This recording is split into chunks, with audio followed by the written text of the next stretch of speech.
Hi guys, I'm Shmi, hello and welcome back to the channel where you join me today for a first look at a car that a few years ago we would probably never have predicted, but the brand new Lotus Eletre.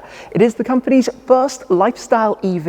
It is in fact their first ever car with 4 doors, as well as being the first car they've ever introduced outside of the sports car segment. But this marks a new era for Lotus and there's a lot to take in. So today we will go through all of the details, take a look at the design, and as you can see, it's bold and progressive. We'll run through the technology. For example, it's the first car ever to feature deployable LIDAR for autonomous driving. We'll run through the aerodynamics. It's the most advanced SUV ever in terms of aero, and porosity is a word you'll hear a lot of with all of the openings and airflow that's managed through the bodywork. We'll take a good look at the interior and the new materials that they've used. There's a lot, of course, to take in. This is a big new step, a luxury lifestyle SUV with sporty design, as you can see, but the Lotus Eletre marks the start of many new and exciting things, previously known by its code name Type 132, but today we're going to go through all of the details here in the studio with the Lotus Eletre.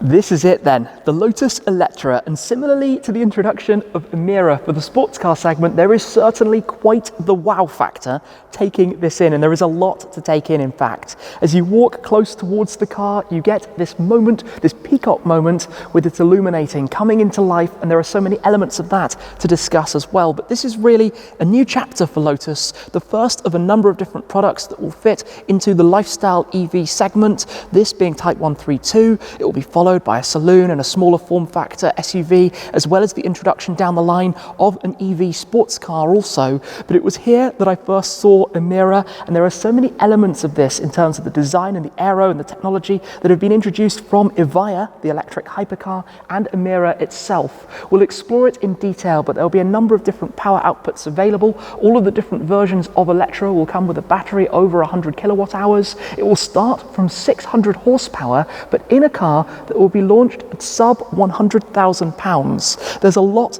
that offers as well, as I said, in terms of the LIDAR and the deployable technology combined with that, the matrix lights, the design, the aero, the porosity, as I mentioned. If we come and have a quick look here, you'll see how there are areas of the car where the air is channeled and can directly flow straight through the bodywork, but aero on a level never seen before when it comes to a car in this segment, in the luxury SUV segment, this large-scale form factor and an interior that is all new as well. A significant departure from anything that we've seen before with Lotus, but let's start with a full run-through of the design before we'll also head to the interior. Starting at the very front, it has to be said, this design is impressive for a car in this segment. As I mentioned, the most advanced aerodynamics ever seen on an SUV, and you can see that instantly with this layered approach to the front end, the way you have this curve similarly to the Emira and Evija running right the way across the front, integrating the airflow through the bodywork. And if we come right down towards the base at the front,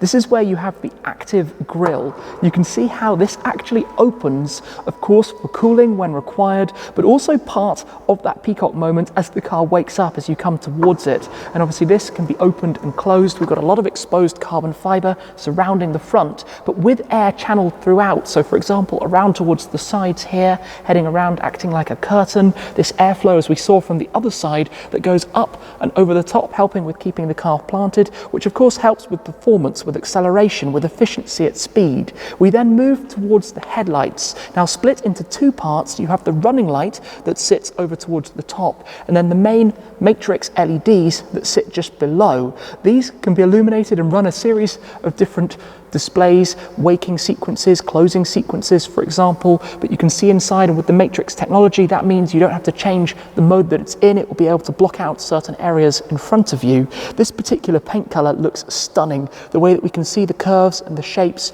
more carbon here to give it this sporty feel for the SUV.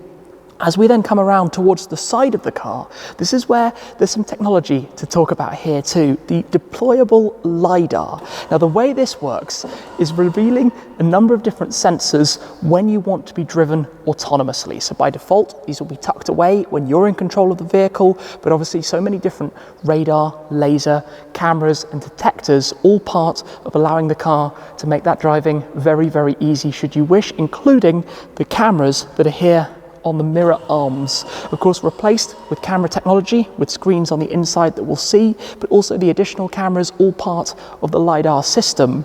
Now, we've walked past the charging port, which also opens electrically.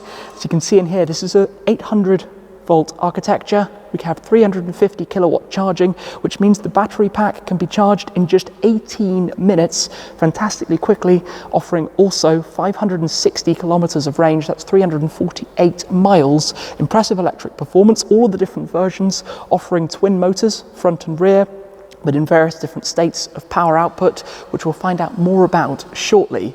As we come round towards the rear, up top, you have these aero fins working with the deployable LIDAR up top, but keeping that central area clean. These are inspired by motorsport, giving it both a nice appearance, but also aerodynamic benefits. And either side of those are more areas where airflow goes through the car behind the pillar here to flow around the sides. As we come towards the back, you have this elongated light bar running right the way across, the prominent Lotus lettering sitting below, and more openings in the bodywork for the swelling air from the rear wheels being released out there as well, and down below the carbon fiber diffuser. We also have an active spoiler, which has a number of different positions. So this opens up, of course, to keep the rear of the car planted at higher speeds, sitting below this large glass rear, and there's a lot of glass work inside the cabin, as you're going to see shortly. Now, the lights also act as a symbol of how charged the car is, so they run through a number of different cycles and can even go blue to give you various different levels of the charge of the battery itself, which we can discover more about shortly.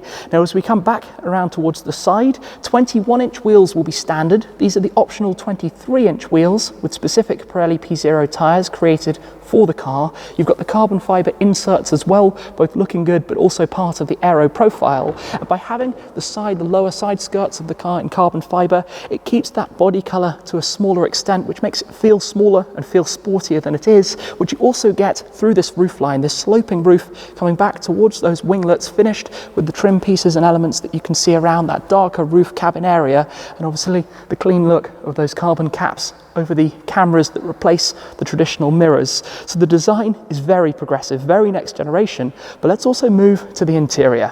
As you walk up to the car, the door handles initially are flush to the bodywork, of course to help with aerodynamics. They pop on out. When you then open the car, inside you are greeted with an almost concept-esque interior in terms of how it's finished, the displays and the various things that we can take a look at. It wakes up, as you can see, it comes to life. Your journey awaits with the yellow illumination. Now, this is unlike anything that we have seen from a Lotus in the past. Of course, being about technology, having all of the screens integrated, but also multiple different storage areas, a huge bucket underneath the central tunnel, large door pockets. Let's step on in though to take a look at this in more detail. And the first thing you've probably noticed is what's called the ribbon of light. The screen actually welcomes as well, pivoting out. You get this whole visual drama as you step into the car, this feeling of excitement and experience being part of it. So this illumination runs around the dashboard, different colors meaning different things, different states of charge or different driving modes. The dashboard screens themselves are actually less than 30 millimeters tall, less than 3 centimeters tall, offering, as you can see, some series of information, the basic fundamentals. You have the driver display mimicked over towards the passenger side as well, so that they can feel part of the experience with you. The steering wheel is very sports car-esque. It's small, it's easy to access various controls. You have the paddle shifters on the back as well, although of course that controls in this case the regeneration and the state of recuperation of power while braking, but it's also about the materials. As you look around, man-made materials, lighter materials than traditional leather on the interior. Lotus have actually brought in their traditional philosophy of saving weight wherever possible, even to this, for example, by removing the central section of the dashboard, which both gives a visual appeal, but also takes out unnecessary weight. The screen itself, a 15.1-inch touchscreen display, offering all of your controls. In fact, you can get to 95% of settings within just 3 touches through the infotainment system. As we look down, you've got these textures like we saw from the active front grille, replicated here on the charging pad, a few key controls accessible with physical buttons, and then your spring-loaded cup holders as well, which either sit flush or can be pushed down.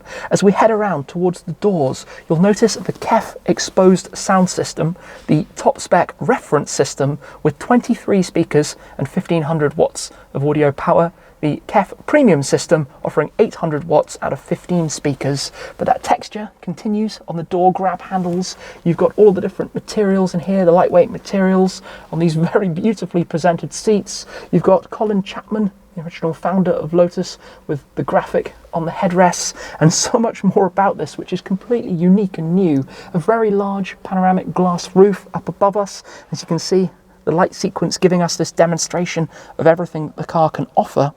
So we look more towards the door. This is where, of course, you have those displays, and these are quite clever because, in fact, the way the cameras work for mirrors, they're actually dimmed by default, and as you look towards them, they go to full brightness to minimize the distraction while you're driving and to offer a more seamless, more smooth experience overall. This is entirely futuristic. It's totally new. It's totally different. We've got the armrest storage. As I mentioned, we've got this very, very large storage area here underneath the central tunnel. You also have the illuminated features like the Lotus door sill plates, and you'll see things like this pulsating light going through those storage buckets to just make the car feel more alive, to be more part of it. Now let's head from the front to go and take a look at the rear of the car as well. The doors have soft close. Of course, this is a show car, but we do have soft close on those.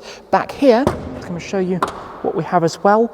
The quality of the trim and materials continues, that same feel and finish, the golden anodized details even here on the seat backs with the same logo there as well. In fact, if I take a step into the back, you can see we've got the 4-seat configuration here, but it will be available from new with the bench configuration if opted. You have a tablet for your infotainment. This actually pivots up, manually pivots up, and beneath it is a wireless charging pad for your mobile device should you wish, and again offering you control of the infotainment through this very neat integrated design.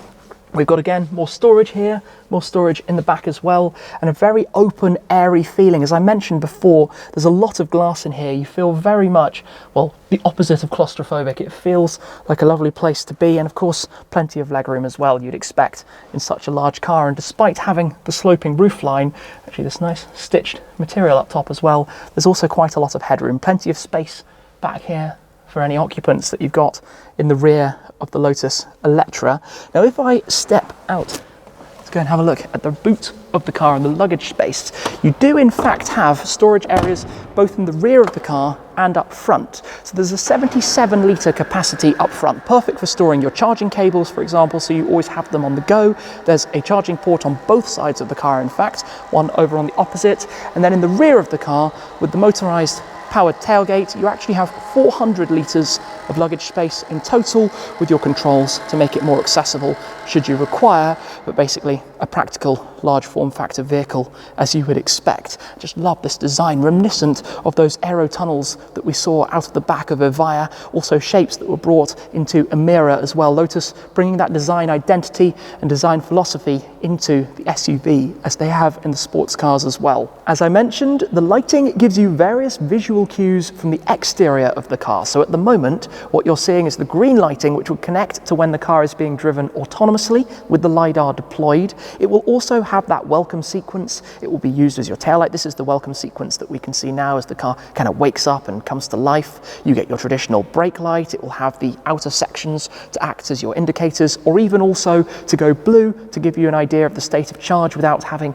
to go and physically look at the screen inside the car, or check, for example, on the app connected to it, or however else you would prefer, if, for example, you're just looking out of the window at the car on your driveway. Now, this is a fascinating new era for the company, as I said. This is a big step and a very, very big change for Lotus moving into this new generation, these luxury electric SUVs. And considering the size and capabilities, it's going to be circa 2 tons, 2,000 kilos or so, which is, relatively speaking, quite lightweight. And that comes down to using lightweight materials, carbon fiber, the interior, as we've seen, and taking away areas that aren't really needed. That sports car ethos and philosophy, you can say, in terms of lightweighting when it comes to a car. This is 5.11 meters long. There is a lot of space inside. It is a large platform, of course, targeted at the European markets, but also the Chinese market, given the ownership and significant shareholding of Lotus. We can actually see the blue lights here, reminiscent of explaining, for example, the charging state,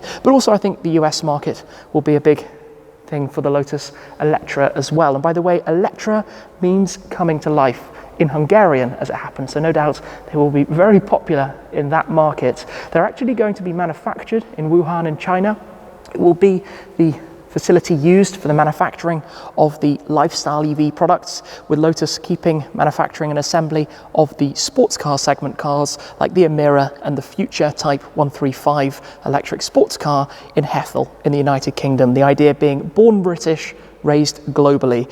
This has been fascinating though. As I said at the start, quite a wow factor, wow moment, seeing it for the first time, really game-changing this segment, I think. The first time bringing this level of aerodynamics and technology to a car in the large form factor SUV segment of the market, and it really will be, at sub £100,000, a game-changing car, I think, for the industry, for the brand, and very, very exciting. Look at the welcome and autonomous driving sequences that we have building up at the front now in those running lights up on the top. This design is almost unheard of in this category, but today that's been a first look here at the new Lotus Eletre in the studio. I think exciting times for the company. Yeah, this is going to be big things ahead. For now, thank you very much for watching. I hope you've enjoyed the video as always and taking a first look at the new car. But that's it for this time, and I'll see you again very soon. Cheers.